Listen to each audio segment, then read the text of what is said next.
La verdad es que el escándalo tremendo salió este fin de semana con el huachicol fiscal. ¿Qué es el huachicol fiscal? Bueno, es que se llevan el crudo ilegalmente a Estados Unidos, lo exportan ilegalmente, eso ya implica complicidades, y lo llevan a una refinería que lo regresa, refinado, lo meten, y cuando regresa, las autoridades aduanales dicen que es un aditivo, un lubricante para no pagar impuestos. Y entonces ustedes sabrán que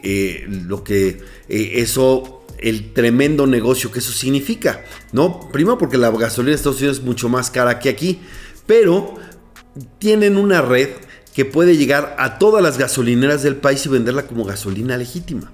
Ustedes se acordarán que allá en Coahuila se encontró en Ramos Arizpe, me parece, Coahuila, eran 129 ferronaves llenas de litros de huachicol, ¿no?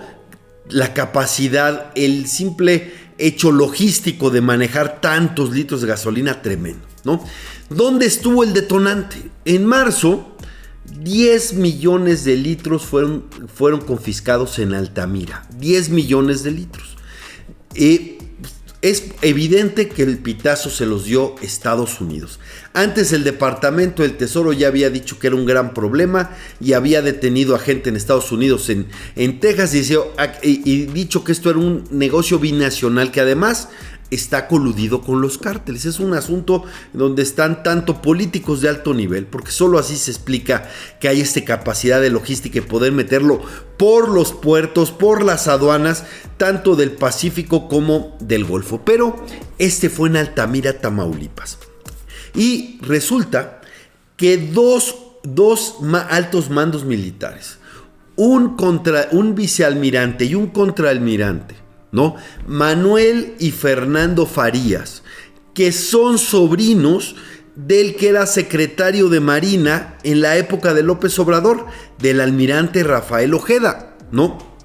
Entonces, imagínense la trama. Pero además esto se da después de que llega Marco Rubio.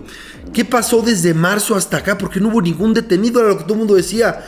¿Cómo pueden detener tantos millones de litros? Hubo aquí unos, otros en Guaymas, etcétera, y no hay ningún detenido de importancia. Bueno, pues fue solo después de que llegó Marco Rubio. Y hay un hecho mayor, porque cada día encontramos un cabo más de esta trama tremenda, ¿no? En donde están empresarios y donde están funcionarios públicos y, como digo, la Marina. Recordarán que López Obrador había dicho que le entregó los puertos y las aduanas a la Marina porque son incorruptibles y que eso ya las iba a blindar, ¿no? Lo único que hace es que al tenerlas las Fuerzas Armadas, pues es más opaco. Y además dice, porque cuando estalla todo esto y son los sobrinos, dicen, quieren de alguna manera cubrir a Rafael Ojeda, al secretario de Marina, porque eso ya le pega muy cerca a López Obrador. Y entonces dicen, es que nos alertó. Y si los alertó, ¿por qué ascendieron a los sobrinos? Y si los alertó, ¿por qué siguieron llegando los buques repletos de combustible ilegal? ¿No? Y si los alertó, ¿por qué no hicieron nada cuando Carlos Loret en 2022 publicó lo de los dos sobrinos incómodos, parientes de Ojeda, y no pasó nada? La información más bien es que Ojeda persiguió a quien era el soplón que le había dicho lo de los sobrinos, que era un secreto a voces en la Marina. Y además llegó a la mañanera. Lord Molécula le preguntó a López Obrador con toda la insidia contra Loret y al estilo de López Obrador descalificó todo, pero claro que estaban enterados. Además de que López Obrador dice que no pasa ninguna tranza si no se entraba el presidente, pues ahí está. Pero además, la cantidad de logística, insisto, para que puedan vender tantos litros de gasolina en gasolineras establecidas, pues se necesita muchísimas complicidades. Vean el entramado, pero es un negocio impresionante. El hueco al erario es de 177 mil millones de pesos al año. 177 mil millones de pesos al año se calcula el boquete de esto. Entonces es un negocio tremendo. Es más, dicen que ya es para los cárteles la segunda fuente de financiamiento, ¿no? Vean el tamaño que está y la gran colusión que tienen que estar. Pero hay un elemento nuevo. o dos. Primero, uno perverso, que es el elemento más perverso que tiene que ver con las muertes. De repente aparece uno que horas antes habían señalado como implicado, que es el director de aduanas de Altamira, precisamente donde requisaron este buque. Y dicen que se suicidó. Un presunto suicidio después de haber sido implicado. Tantas casualidades.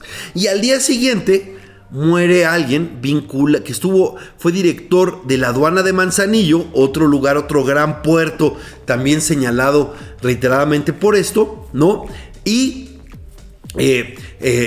con esa condición resulta que muere en un ejercicio de tiro. Pues no son profesionales. ¿Cómo puede morir un marino en un ejercicio de tiro? ¿No? Es verdaderamente absurdo el planteamiento, ¿no? Pues bueno, en Sonora, que es otro de los lugares donde los Farías tenían su punto clave. Entonces, un presunto testigo, o más bien un presunto suicidado implicado y un muerto por accidente. Y cuando le preguntan a la presidenta Sheinbaum se enoja y los calla. Bueno, y el que dio a conocer todo, que es el Rubén Guerrero Alcántar, el vicealmirante, el que dio a conocer todo, empezó y dio el primer pitazo desde 2024 sobre esto. Resulta que también lo asesinaron, también lo mataron. Entonces esto ya es una lógica de mafias. Y eso pues ya está muy sucio el asunto. Por cierto, uno de los sobrinos lo detuvieron y lo dejaron ir. A Fernando lo dejaron ir, Manuel está detenido, pero Fernando Farías lo detuvieron y está prófugo, y ya hasta le dieron un amparo a pesar de todo este escándalo. Pero hay un elemento clave. Recordarán que el Departamento del Tesoro dijo que Vector, la casa de bolsa de Alfonso Romo, el recaudador, operador financiero y más aún jefe de oficina de López Obrador, esa casa de bolsa estaba lavando dinero. La reacción de la presidenta fue decir: no hay pruebas, esto es imposible, no sabemos nada. Bueno, la Fiscalía General de la República ya confirmó que está investigando a Vector por lavado de dinero del huachicol fiscal. ¿Cuál es mi hipótesis? Que después de la visita de Marco Rubio, la Fiscalía General de la República quiere demostrarle a Estados Unidos que ellos pueden llevar las investigaciones de acuerdo a la información que le están dando los Estados Unidos, que pues, seguramente está muy claro que dieron el pitazo de Altamira y de Guaymas y de otros lugares donde han dado los golpes espectaculares al huachicol, que es un negocio que desde el principio porque este es un negocio obradorista, se hizo en el sexenio de López Obrador, ha estado vinculado a las campañas de Morena. Recordemos a Sergio Carmona, el rey del huachicol, también pasado a mejor vida en un atentado en Nuevo León, que iba en sus aviones con Mario Delgado cuando era presidente de Morena, y también dicen con el gobernador de Tamaulipas, y que iba a Sinaloa, y todo esto que habla por las campañas, por el financiamiento de campañas de Morena en distintos lugares, para presidentes municipales, para legisladores, para gobernadores. Entonces imagínense el tamaño que hay, pero el involucramiento de Alfonso Romo, la mano derecha financiera de López Obrador, su jefe de oficina, que lo reconozca la Fiscalía, habla no del gusto, porque ellos quisieran parar las cosas, porque quieren deslindar a Rafael Ojeda, el secretario de Marina de López Obrador, para que no le toque a ya saben quién, pero y su mano derecha y su jefe de oficina, etcétera. Entonces, entre más le rascan, más se sabe, y por más que quieran darle carpetazo y que quede, como dice Beltrán del Río, a la mitad de la escalera, que empiecen a barrer a la mitad de la escalera y no quieren llegar arriba, cada vez se saben más cosas de esta trama, de este thriller, que sí huele a guinda, huele a Morena.